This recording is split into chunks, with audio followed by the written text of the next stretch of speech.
भजन संहिता 107 संकट से छुटकारा। यहोवा का धन्यवाद करो क्योंकि वो भला है और उसकी करुणा सदा की है। यहोवा के छुड़ाए हुए ऐसा ही कहें, जिन्हें उसने शत्रु के हाथ से दाम देकर छुड़ा लिया है और उन्हें देश देश से पूर्व पश्चिम उत्तर और दक्षिण से इकट्ठा किया है। वे जंगल में मरुभूमि के मार्ग पर भटकते फिरे और कोई बसा हुआ नगर ना पाया। भूख और प्यास के मारे वे विकल हो गए।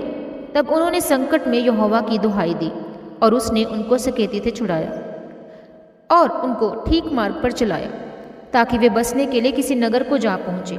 लोग यहोवा की करुणा के कारण और उन आश्चर्य कर्मों के कारण जो वह मनुष्य के लिए करता है उसका धन्यवाद करें, क्योंकि वह अभिलाषी जीव को संतुष्ट करता है और भूखे को उत्तम पदार्थों से तृप्त करता है। जो अंधियारे और मृत्यु की छाया में बैठे और दुख में पड़े और बेड़ियों से जकड़े हुए थे, इसलिए कि वे परमेश्वर के वचनों के विरुद्ध चले और परम प्रधान की सम्मति को तुच्छ जाना। तब उसने उनको कष्ट के द्वारा दबाया।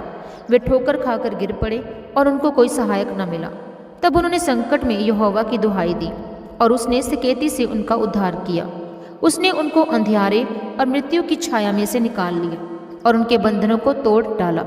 लोग यहोवा की करुणा के कारण और उन आश्चर्य कर्मों के कारण जो वह मनुष्य के लिए करता है उसका धन्यवाद करें, क्योंकि उसने पीतल के फाटकों को तोड़ा और लोहे के बेड़ों को टुकड़े टुकड़े किया। मूढ़ अपनी कुचाल और अधर्म के कामों के कारण अति दुखित होते हैं। उनका जी सब भांति के भोजन से मिचलाता है और वे मृत्यु के फाटक तक पहुँचते हैं। तब वे संकट में यहोवा की दुहाई देते हैं और वह सकेती से उनका उद्धार करता है।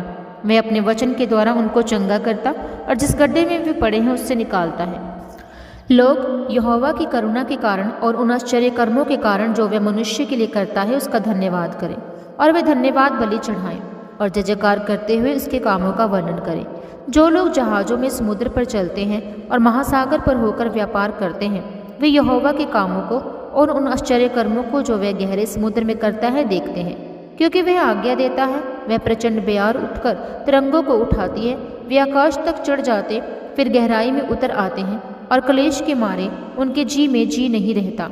वे चक्कर खाते और मतवाले की भांति लड़खड़ाते हैं और उनकी सारी बुद्धि मारी जाती है। तब वे संकट में यहोवा की दुहाई देते हैं और वह उनको सकेती से निकालता है। वह आंधी को शांत कर देता है और तरंगे बैठ जाती हैं। तब वे उनके बैठने से आनंदित होते हैं और वह उनको मन चाहे बंदरगाह में पहुंचा देता है।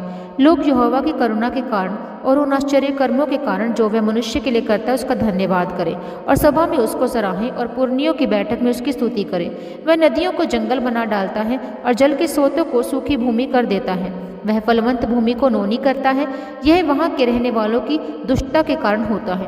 वह जंगल को जल का ताल और निर्जल देश को जल के सोते कर देता है और वहाँ वह भूखों को बसाता है कि बसने के लिए नगर तैयार करें और खेती करें और दाख की बारियां लगाएं और भांति भांति के फल उपजा लें।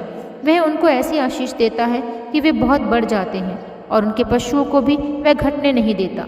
फिर अंधेर, विपत्ति और शोक के कारण वे घटते और दब जाते हैं और वह हाकिमों को अपमान से लाद कर मार्ग रहित जंगल में भटकाता है। वह दरिद्रों को दुख से छुड़ाकर ऊंचे पर रखता है और उनको भेड़ों के झुंड सा परिवार देता है। सीधे लोग देखकर आनंदित होते हैं और सब कुटिल लोग अपने मुंह बंद करते हैं। जो कोई बुद्धिमान हो वह इन बातों पर ध्यान करेगा और यहोवा की करुणा के कामों पर ध्यान करेगा। आमीन। God bless you all.